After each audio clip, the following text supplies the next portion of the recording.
Okay, let's start. We put this in the newsletter yesterday. We didn't advertise it really well on social media, so we probably won't have like as big of a turnout as we usually do. But also it's summer, and I feel like a lot of people are doing vacations and they're gone and stuff. So it's fine. So I'm gonna call out your name. Let's do a very quick introductions. Say your name. Say why you're here today. Okay. So John, you're on the top left. John Bunderson. Good evening, everyone. John Bunderson with Provo City Parks and Recreation. I'm here because we're building trails. Love doing it. Yes. Making improvements. Yes, and just so you guys know, John's going to give a presentation during this meeting. He's going to talk about river trail improvements. They were just awarded a $300,000 grant from the Office of Outdoor Recreation. BikeWalk Provo wrote a letter of support for that, and we committed all of you volunteers here to helping with whatever the Parks Department needs to get that done. So you're enlisted in that. Okay, I'll go. I'm next on my screen. I'm Austin Taylor. I'm the Executive Director of BikeWalk Provo. Okay, we've got Stan. Stan Morris, BikeWalk Provo Stories. Thanks, Stan. Okay, Jake Dustin. Hi, I'm Jake Dustin. I'm new. I don't remember what my exact, I think I was an event coordinator or something along those lines, but really I'm just happy to be here and help people walk and ride bikes. Thanks, Jake. Were you put into the service team, like the service events? Mm-hmm. Yeah. Okay. So I've been working with Chelsea. So you and Chelsea are, service coordinators. Thank you. Okay, Chelsea. I'm Chelsea. Yes, I'm the volunteer coordinator, and today I'm here because on Saturday we're doing a cleanup, and I'll talk about that, or it'll be announced later, but we're really excited to be working with BikeWalk Provo. Well, thanks, Chelsea. Okay, Aaron Scavlin. I'm Aaron Scavlin. I'm the Director of Operations. Thanks, Aaron. James. I'm James Stewart. I'm volunteer on the data team. Thank you. Javin.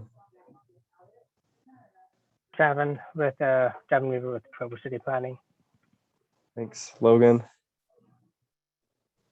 I'm Logan Millsap. I live in Springville. I'm with the Hobble Creek Bicycle Association. So just trying to take some of your guys' great energy and bring it south a little bit.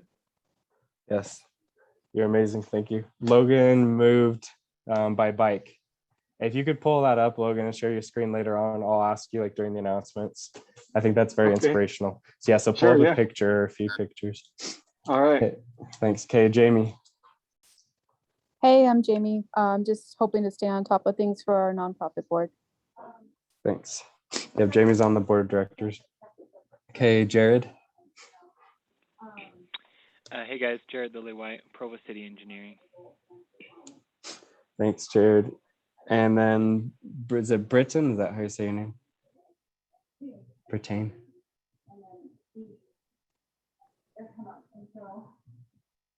Are you there?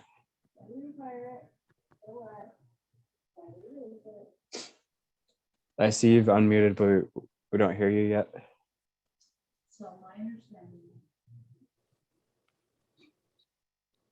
Okay, we'll move on to Chris.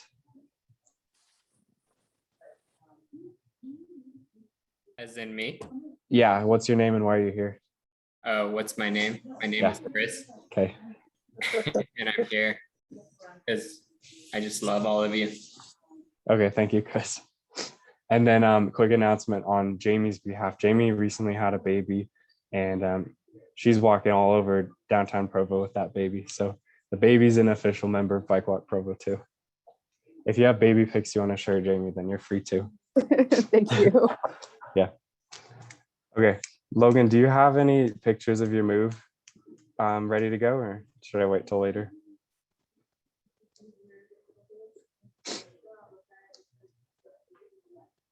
Okay, I'm gonna wait till later on that one. Okay, so we're going to start with announcements. Aaron, can you allow screen sharing so I can share?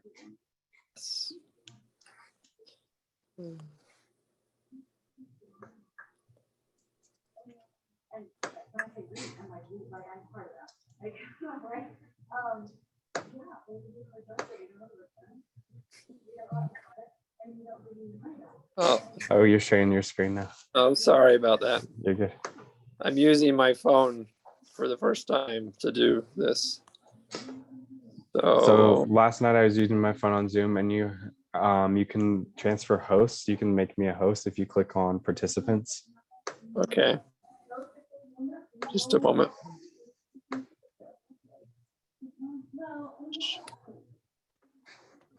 You are now a host. Okay, thank you. Okay, we're gonna walk through announcements. These are some great recent happenings that have happened in the past month. So this was Carly was our, what was Carly's last name? Carly Jensen? Yes, right? Reby. Reber. Reber. Okay, Carly Reber was our service coordinator. She just moved to New York City, so she's gone, but she led a goat head pulling project. Aaron was there, Stan was there. So we pulled a bunch of goat heads out. A lot of this was done in the North Park and Dixon neighborhoods, especially around Dixon Middle School and on 500 North. So thanks to everybody who came to that. We pulled a ton of goat heads out. And I'm sure the service team is organizing future goat heads events because they're all over the place. So thanks to everyone who came to that. I also want to highlight a bike rack install that the bike rack team accomplished. And Javin Weaver is pictured here too. Javin's with Provo City. So the city supplied the racks for this one. It's on public property. This is outside of Asian Market and Rent-A-Center on 500 West and Center Street. So Danny and Jacob, Danny Burt, Jacob Raymond, BikeWalk Provo volunteers installed these with Javin. I brought the tool over, showed them how to do it. And so now there are 2 new bike racks there. And if you guys ever find a spot where a bike rack is needed and not there, then please let us know, because BikeWalk Provo does free bike rack installation and consultation. Will help people choose the best bike rack for their business. And the bike rack team is always looking for work. So thanks to that. And then thanks to everybody who came to this event. This was a celebration of the completion of Cougar Boulevard and 500 West, where the mayor was there, and we did a bike ride around this area in celebration of the completion. And that one was fun. Okay, I'm just in there. And then, so this was fun. This was almost exactly a month ago. So this was riding in the 4th of July parade, and a ton of you guys came out to this, and it was awesome. So I love watching the video of everybody riding. It's really beautiful. So many kids, so many happy people. Guy in the electric wheelchair, key part of our movement. So next year, we're probably gonna do this every year, and we're gonna try to get more people walking too, because it was mostly just bikes and scooters with Aaron there. So, and then last announcement on my end is we did the city council candidates debate, and if you guys haven't watched it, you definitely should. It was held on Zoom last week, and we had about 90 Zoom participants, and we've had over 300 views on our YouTube channel so far. This is the only city council debate that has happened, and as far as I know, it's the only one scheduled this year. And we partnered with YIMBY Provo on this, who they brought up housing and development questions, and we partnered with the city's sustainability committee led by Don Jarvis, who asked questions about environmental sustainability. And so we did this because we want people to be informed voters, and we want to hear specifically what the candidate's vision is for transportation, as well as housing and environmental sustainability. Political races should not just be popularity contests, even though they often are for local elections. We want them to be about the issues. And we want our candidates to be thinking about the issues that our city is facing. So thank you to everyone who participated in that. Okay, and the last announcement I have is about the River Trail cleanup ride. And this is, she's still here. Oh, I think our new service coordinator left, right? I don't see her on the Zoom anymore. She is gone. Yeah. I can Okay, share about but it. yeah, because Jake, you're involved in planning this, right? Mhm. Yeah, do you want to talk about it? Yeah, we wanted to do just a cleanup along the Provo River Trail, but we couldn't see anywhere where it was just absolutely trashed. So we thought by making it a ride that would kind of expand the scope of what we could do. People are more than welcome to walk if they'd like to. So we're going to start at the Macy's parking lot and head towards the lake. And I think we're going to have all the supplies provided by the city for actual like cleaning up of the trash. And we did get a $25 gift card from Hangar 15 for whoever collects the most garbage. So it should be a really good time. Awesome. Thanks for organizing that, Jake. Are we picking goat heads at this event, or is it mostly just trash? I think anytime anyone sees a goat head, it should be fair game. So Okay, cool. So FYI, when you guys come to this, if you're picking goat heads, it's really good to either have gloves or some kind of like pliers to grab them, because they can hurt when you grab them because of the thorns. So I would suggest bringing those kind of things, gloves, tools. Also, it's important to get the roots out when you pull them. So pliers help to do that. Yeah. And just for your information, Jake, there will be a group in that direction actually doing a cleanup of the river itself. So you may run into them. So there are allies. So please say hi to them, and let's engage in allyship. Yeah. And Jake, be sure to take pictures too, and then put them in the BikeWalk Provo chat or the Slack channel, so then we can share them. sounds good. Excited. Hopefully all you guys can come. Okay. Thanks, Jake. Okay, Logan, do you have pictures of your move that you want to share? Yes, let me make sure I know how to share. Okay. It says only the host can share in this meeting. Oh, let me, now you can. Okay, let's see. I'm doing it on my phone, so let's see, screen share.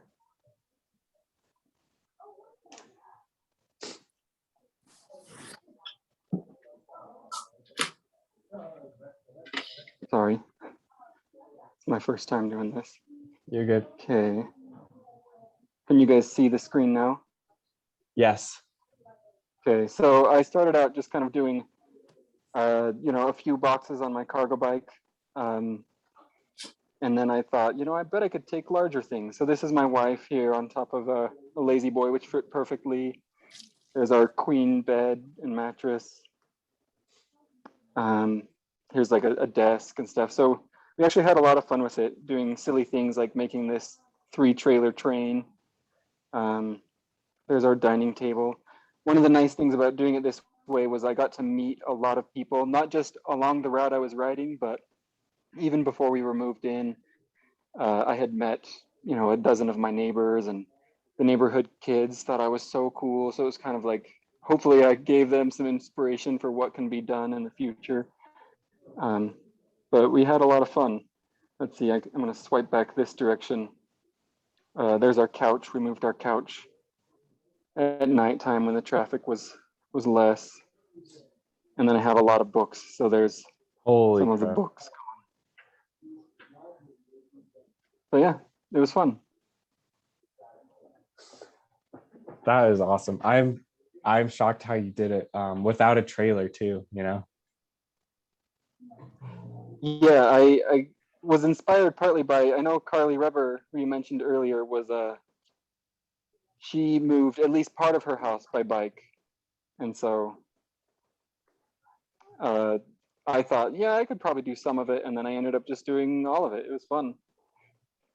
It does make me think it would be nice if somebody in either the Hobble Creek Bicycle Association or BikeWalk Provo had a big, nice huge cargo trailer. So maybe that's something that one of you guys with deep pockets can acquire for us. And then Logan John Bunderson is asking, how many trips did it take? It took me, I think I counted it, and it was something like 40 trips. So it was only a mile and a half, so it wasn't too far. And if I'd had a larger cargo trailer, I probably could have done it a lot faster. But it's just the cargo bike; it wasn't that bad. Nice. Okay, and then last announcement, we're going to turn it to Jared Lillywhite. He's from Provo City's engineering department. He says he has an announcement for us. Hey guys, this is just real quick. On 1450 East, this Monday we put up another temporary traffic circle, an example of tactical urbanism. Looks like this. If you want to go check it out, it'll be up there another week. We passed out flyers to everybody in the the Oak Ridge neighborhood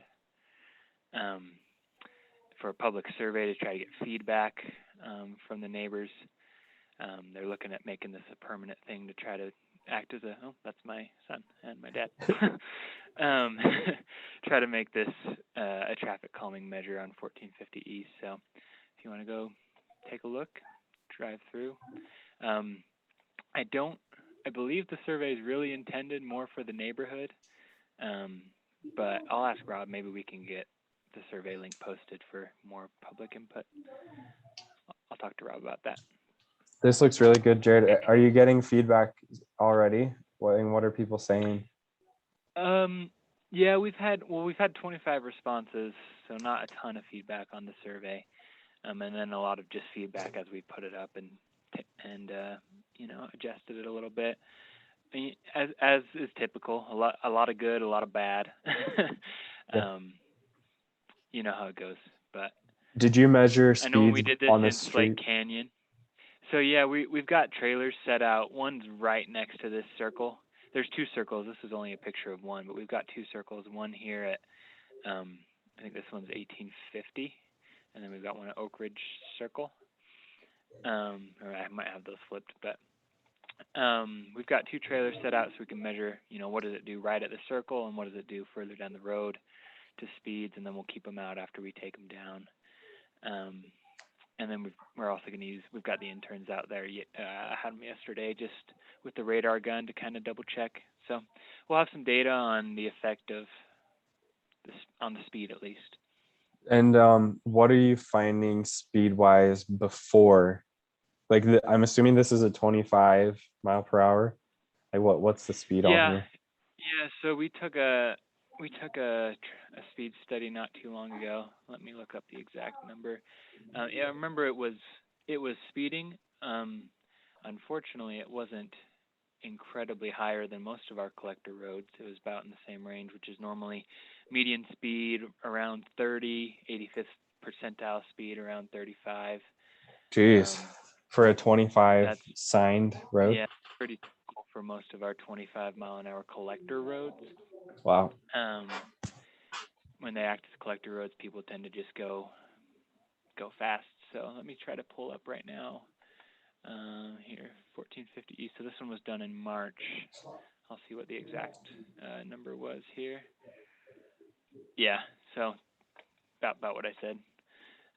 29.8 for the median, and then 34.7 for 85th percentile.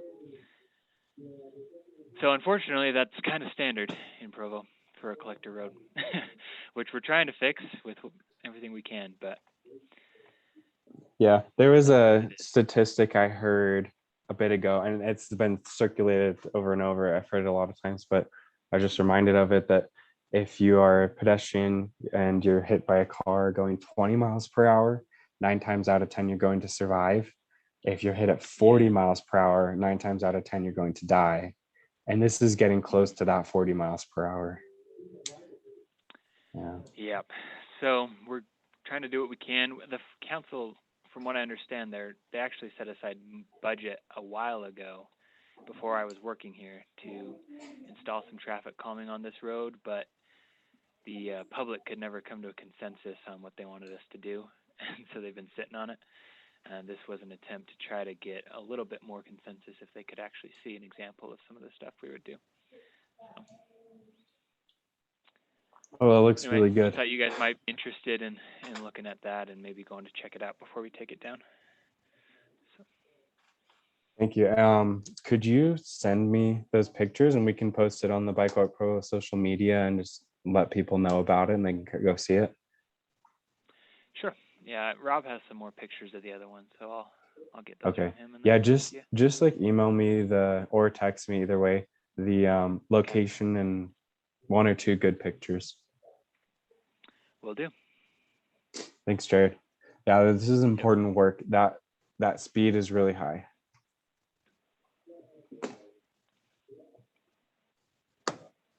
Okay, quick discussion on that. Jake asked, what is a collector road? Typically, cities designate certain roads as collector roads, and they choose to funnel most of the traffic on those roads. And so they will usually be a little bit wider and a little bit higher speed and take more cars than other roads, like as opposed to a local street.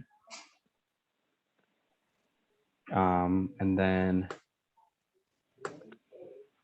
yeah, Logan, updated way of planning. Yep. Okay. Thanks, Jared. Okay, so we've got 2 presentations lined up, one from John Bunderson from the city's Parks Department, and then we've got one from Javin Weaver from the city's Planning Department. John, can I ask you to go first? So I'll preface this with John is behind a lot of the construction and improvement projects that you see in the Parks Department.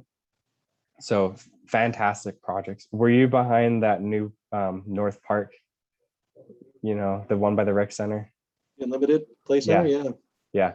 So John led that, a lot of river trail stuff. And recently the Parks Department has gotten a $300,000 grant from the Office of Outdoor Recreation to fix some things on the river trail. So I've asked him to talk about what's going on with the river trail soon. So take it away, John. Glad to. Can you see that? Yep, it's coming up. Yep. So this was one of those improvements that you were just mentioning, Austin, of widening and improving the clearance height underneath the Union Pacific Railroad crossing. This was a very complex project for 150 feet of concrete. Had to coordinate with so many different entities and agencies, and the railroad's one of the hardest to deal with. It's incredible how much they can charge for their services, but there's no recourse because they own that property. So, but this was able to be widened to 12 feet and improve a 6'6" clearance to 8 feet in that area. The other 2 that you mentioned, the Unlimited Play Center, we had that opening just before Memorial Day weekend. And then we also, just here at the end of June, opened up the new replacement tennis and pickleball complex up at Rotary Park, and have been very well received by the community. And we're so glad people are up there using them and can't wait for them to wear it out. So the project that you mentioned that we are working towards with GOAD is a project that has construction documents ready to go. This is a section of the Provo River Trail from 2230 north to University Parkway. And as you can see from this picture, there's a very narrow undercrossing. We have a couple of them on the Provo River Trail. And we selected this location to start out with this funding source because we have another project just to the north side of 2230 north that is in the design phase that we're working with MAG to connect this part of the Provo River Trail up to 3700 north to the University Greenway section of the Provo River Trail. And that's a more complex planning project, but we can get this section done sooner. We're targeting to have this under construction this winter when we have low water flows and can get in there and demolition the existing structure and replace it with a 10-foot wide undercrossing under this bridge. The trail that will be south going to University Parkway will also be widened, but it'll be up to 14 feet wide. So we're going to be also adding in lighting. There are some lights in this area, but we're going to improve those lights and update them to help with security and also for the peak usage hours of the trails in the evenings and early mornings. This is some of the lighting that was recently put in there by Fort Utah. A good example of the nighttime illumination that it offers. These are solar powered lights. So they are a green initiative that we are pursuing to reduce our usage on the power grid. We do have some locations that are grid connected because it is already existing, but in this section, it was a very good fit to do solar lighting. We are continuing to add fixtures. We have another 10 going in. So currently there's 11 that were installed between Geneva Road and Independence Avenue as part of that trail improvement. And then we've got 10 additional fixtures in the next week or two being installed from Geneva Road trailhead downriver towards Lakeshore Parkway. And we're going to be ordering another 20 later this year. And something else I wanted to make sure this group was aware of, recently Provo City procured another 29 acres by Slate Canyon Trailhead to complete this section of Provo City's involvement with the Bonneville Shoreline Trail. And so we now have easements and or ownership of the Bonneville Shoreline Trail from Springville to the south, all the way up to Rock Canyon Trailhead and just a little beyond this whole section of the foothills of Provo City. And so this procurement of that property here was a big gap in that service, and people had to come way down the hill and then go way back up. But now it's going to be a much smoother transition through that area. And we'll be working to plan those improvements in the coming months and year. And that's all I had to present on. Are there any questions about any of these projects? Yeah, there's questions for sure. Also, John, would you mind emailing me this? And are you fine with me sharing this widely so people who didn't attend the meeting know about these things? Yeah, that won't be a problem. Okay, cool. So I'm gonna turn off presentation mode so I can see the chat. It disappears on me. yeah, Aaron wrote a question in the chat, and then I have a couple questions too. Aaron, do you want to say your question if you can? I can read it now. Yeah, so when we did these improvements by Independence Avenue, there's been because the trail surface is so much better, it's a smoother, wider surface. Aaron had messaged us about a known collision that occurred there at the front runner undercrossing. And so we are going back and installing slow markings on the base of the trail to have people slow down at the undercrossings where there could be a line of sight issue at the high speeds that people are going. We're also exploring setting speed limits on the trail because this really is a recreational amenity, although it is used for commuting. But yeah, we need to have caution at these areas. So we are still installing those, Aaron. The striping crew worked nights shortly after this. And but to my understanding, it will be happening very soon, if it's not already done. Excellent. Thank you. Cool. I've got a couple of questions, John. So the first one is one of the best things that I like about the river trail is that there's abundant shade throughout it. There's trees that keep it cool in the summertime. That new section that you showed that has the lighting, I don't know if you guys have planted many trees there to line the trail, but are there plans to do that if you haven't? There has been, let's see if I can share the photo of, well, I guess really dark. Where I had the lighting, it was really dark. There was several trees planted in that area. There was several removed between the railroad tracks because of just access to get back in there to do maintenance. They're already growing back. Some of them are already 6 feet tall.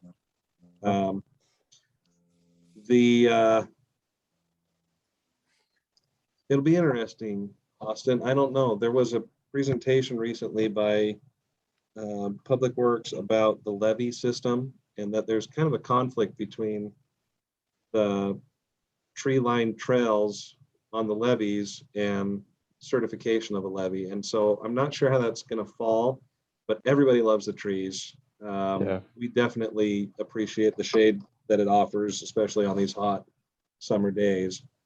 So at this point, though, we're doing everything we can to preserve the tree system in there and the urban forestry management of that area. So that it's one, a nice amenity, two, that it stays safe and secure, that there's not security issues with people using the trail that where people can hide or create a problem down through there. Yeah, that's another reason for the lighting in those areas. If there have been any problems in the past, we've tried to make sure to include the best security measures we can for safety of trail users. Thanks. Yeah, the river trail is amazing. And then this is a question just out of curiosity. When you're buying lights like that, are the solar one with on-site solar, are those actually cheaper than installing other lights and connecting them to the grid because of the complexity of, like, you know, connecting them to the electricity? So the installation is much more simple. Yeah. The grid connected, we would have to trench and engineer the right size circuitry for the length of run between the different fixtures. And that can get a little more complex and require engineer stamping on. Every single installation will require engineering. With the solar powered lights, our highest level of complexity is just making sure that those panels get good solar collection for a full year. And our lowest solar collection is during the winter months when the sun's lowest on the horizon. So that's the complexity we have with that, but that's fairly well resolved just by managing the forestry around them and placing them in areas where the next 5-10 years it's not going to be an issue. So the cost of the fixtures, though, they are about 2 to 2.5 times more expensive for the fixture, and most of that is the battery and the panel costs that are more. The pole and the LED light fixtures are almost 1-to-1, but the panel, and we have some special batteries that are not lithium ion. They're lithium ion. We had a problem with cold weather potentially with those freezing, and we're not lead acid. I'm struggling to remember the. Was it like nickel cadmium? No, I believe it's a nickel though. So I apologize, I can't remember what it is, but it's more resistant for the temperature swings that we see here throughout the year. And so we expect to have at least a 10-year lifespan on the batteries. And so that's another cost of ownership, is replacement of those batteries upon failure. And then the solar panels also have a lifespan of about 20 to 30 years that we'll have to look at life cycle replacement on those. So all factored in, there's a higher cost of ownership for the solar panels. but we see it as a net gain to the community to not be paying for the electricity. Yeah. Yep. Free power. Cool. What other questions do you guys have for John? I have a question. So I use either the Provo River Trail up into the canyon or through the river woods pretty much every day.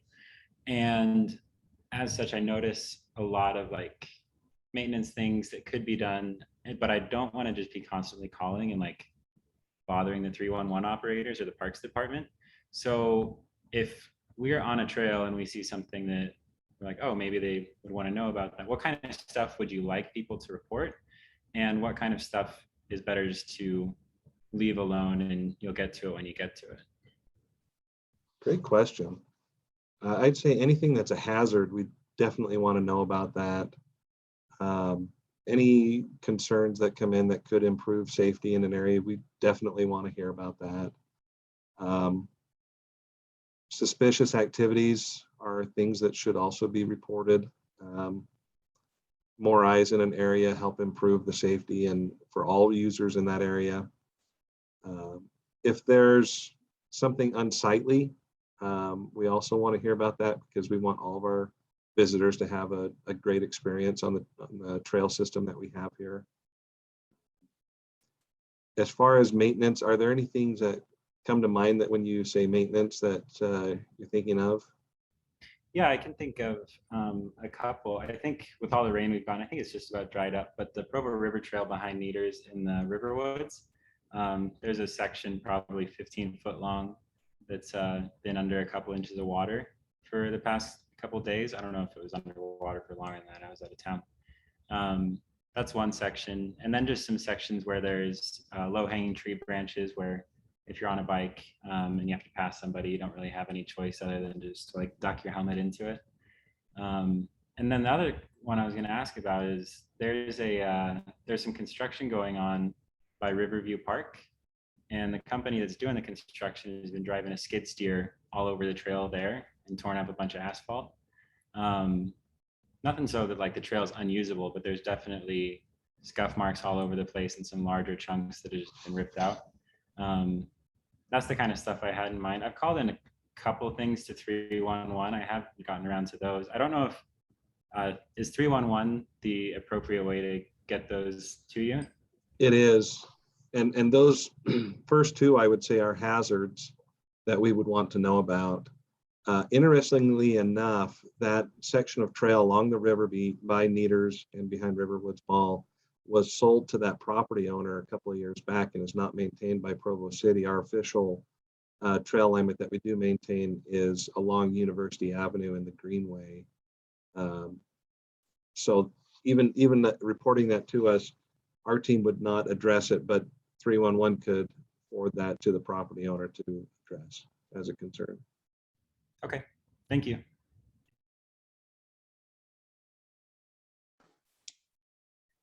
Okay. Thank you all. Well, yeah, if there are no more questions, thank you so much, John. You're doing a great job.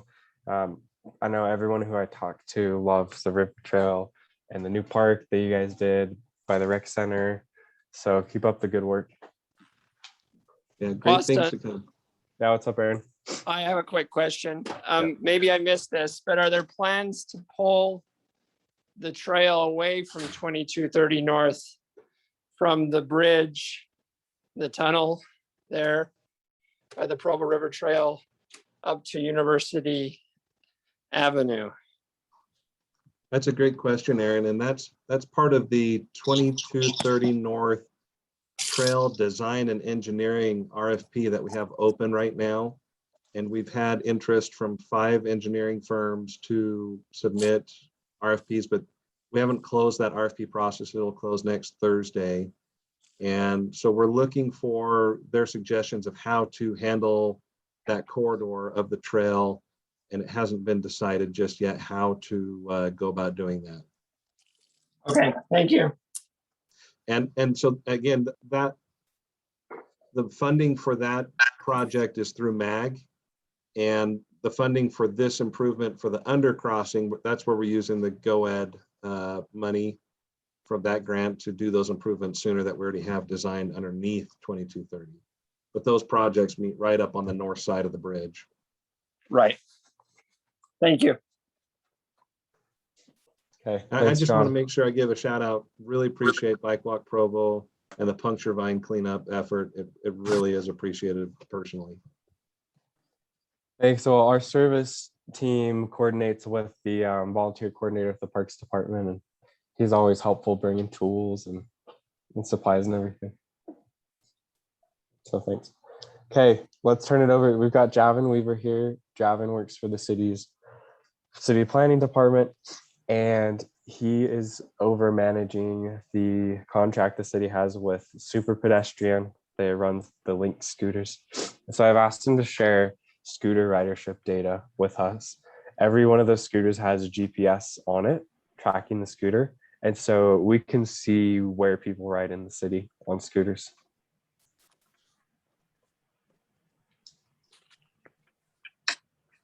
All right. So this is what information I've gathered from Super Pedestrian, who owns and operates Link scooters here in Provo. And just so you understand, we contract with them. We have up to 500 scooters that could be deployed, and we'll be hopefully renewing in contract with the vendor in the next few months. So just so you know, they've been really involved in the community. They were involved with the parade earlier this month, or last month. They are growing in our community. They've been in Provo since June 2020, but they have launched in Orem, and they just launched in Springville last week or so, on the 19th, I believe, which I'm really excited to see the data, how the two cities bleed over together. Now this map is showing a heat map showing where scooters have been for the whole area, but I dissected it down so it's easier to tell. So here, this is just the first week of June. You can see just north around campus, State Street Parkway, all really used, up by the River Woods. Joaquin and downtown are heavily used. And then something we did this year that we did not do previous years, we added stations up Provo Canyon, and they've done actually really well. Again, a lot of scooters using the University Parkway, 9th East, Bulldog, or Cougar Boulevard. Again, trail is heavily used. One thing I would like to say is we have had 84,000 rides on the scooters in the city since they launched, which is amazing. Some of the top staging locations, when I say staging locations, that's where the company sets up scooters, and scooters that are used the most are downtown at University and Center, Second Weston Center, Frontrunner, the Marriott, Hyatt Convention Center by Juice and Java, the Starbucks North University, Fort Utah Trailhead, and the UVX stations are heavily used. I'm going to share a different map with you. If I can, actually. If I switch to this, you guys can see this, correct? Okay, so this is showing all start and stop points with scooters. It doesn't necessarily sort it out, but I can see where they have started. So if I zoom in here, you can see we've had tons of scooters starting and stopping in the downtown area. But yet you can also see kind of pathways of them using the trail here. You can see this no man's land by BYU. Scooters are not, there are certain areas of the city where scooters are not permitted to be allowed to be on the property, primarily BYU and our public schools and the golf course. And if you try riding it into a one of these properties, the scooter shuts off immediately. It's pretty, I think it's awesome. This is showing you all of our staging locations in the city. Now, the blue dots are showing where we have active stations. The red dots are inactive. And this kind of purple shade is showing where we have them geo-fenced off. So far, they've been pretty positive. I think they've been very positive to the city, and they've provided a lot of first and last mile rides for people that are using transit in the city. They've seen a high ridership near our UVX stations. So I'm happy to answer any questions if anyone has any. Thanks, Shavin. I also agree that this is a key part of getting people around in Provo. You know, it's a very low barrier to entry. You just need $1 to unlock it, use your phone to get around. So I've got a question. I know that these scooters they keep on being on like a 1-year pilot contract. And it seems like at any time, if there's a mayor that doesn't want the scooters, they can cancel them. Do you foresee these things being around for a long time, or is there opposition within the city that might shut them down? I think that we'll still have them for a while longer. There are some things I'd like to make better as they come up for contract, but that's some stuff I have to work on myself. Otherwise, I think I'm able to show that there's a need and show that there's been positive usage. And really, there have been minimal conflicts that I've heard brought to my attention, which is a good thing regarding them.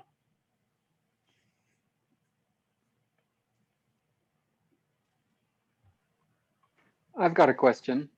How do you collect data on not just where people are using them, but how? Like, I know I've used them in times when, like, I got a flat tire on my bike, I could just hop on a scooter. Are people mostly using them for recreational fun rides? Are they using them for utilitarian trips to the grocery store? How do you collect that sort of information? I'm unable to collect that information. The only way that I really could is just by looking at where they kind of congregate. If I see a lot kind of near Sam's Club or by Target that have ended their ride there, that's the only way that I can kind of infer that they're using them for the purpose rather than leisure. And Logan, one thing I'd add to that, because I used to manage this contract for the city, we did a survey of scooter riders. The app sent out a push notification and asked people why they're riding, like where they're riding to. And it was about 30% of the time, or about a third of the time, they're replacing a car trip. The other times, the people said that they would have taken another mode of transportation or not gone on the trip. But we at BikeWalk Provo are not, I would say that a recreation trip is a valid trip, right? Like, we're not only about transportation.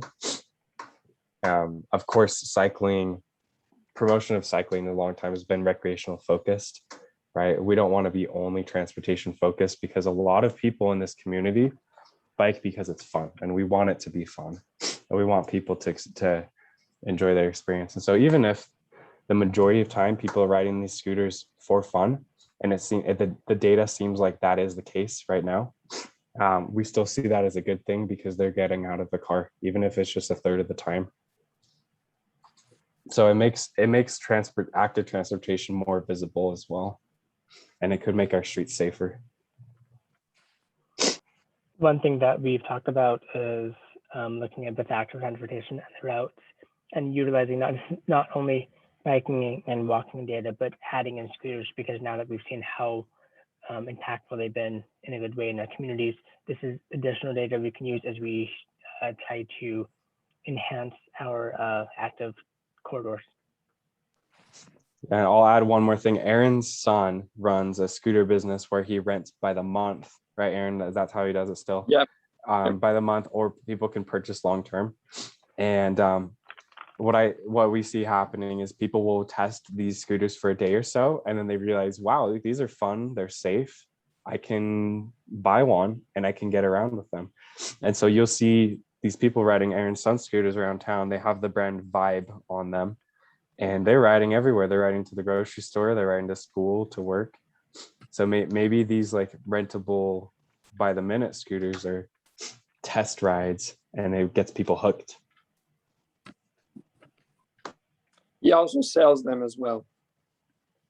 Yeah, and the scooter lounge, which sells the other kind of scooters, also is selling his scooters.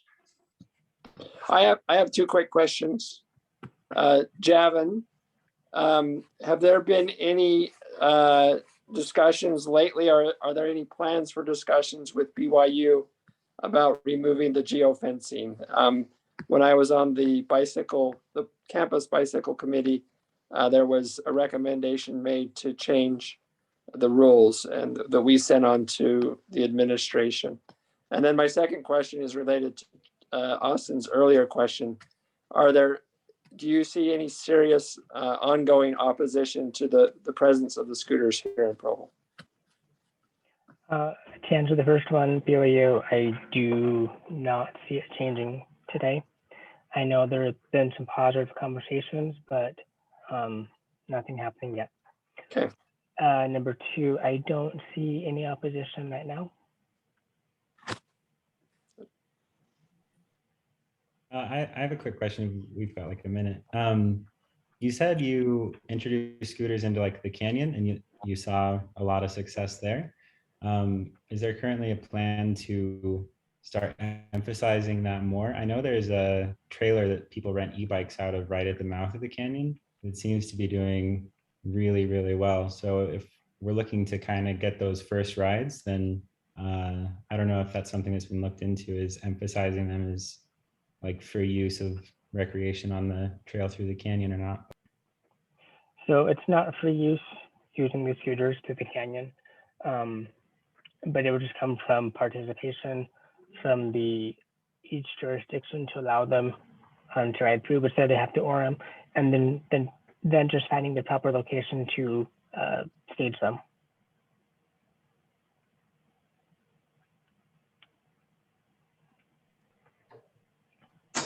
Okay, if no one has any more questions, I have one last one. And Javin, I remember the last scooter company when it was Zagster was looking at opening up in Springville. Do you know if Super Pedestrian's looking to expand to Springville? They already did. July 19th. Yeah, they're already here. Oh, sick. Yeah, it's been nice seeing everyone ride around. It's a lot of fun. They've got 50. And that's why I asked about, recreation versus utilitarian. I wondered if there was data that you guys had that we could learn from and use when we're talking with people. People complain about them being on the sidewalk, but I that kind of asked thing. the scooter company if they are able to collect information on why people ride them, and they said that is not information that they gather at all. So Okay. Well, and I also liked the things that Austin said about it kind of being a gateway drug to getting out of your car and that kind of thing. So that's exciting. Yeah, because again, the data did show that they were for majority recreational riding, but that's not a bad thing. You know what I mean? It'll get people hooked on active transportation. Yeah. Yeah. Okay. Any other questions for Javin?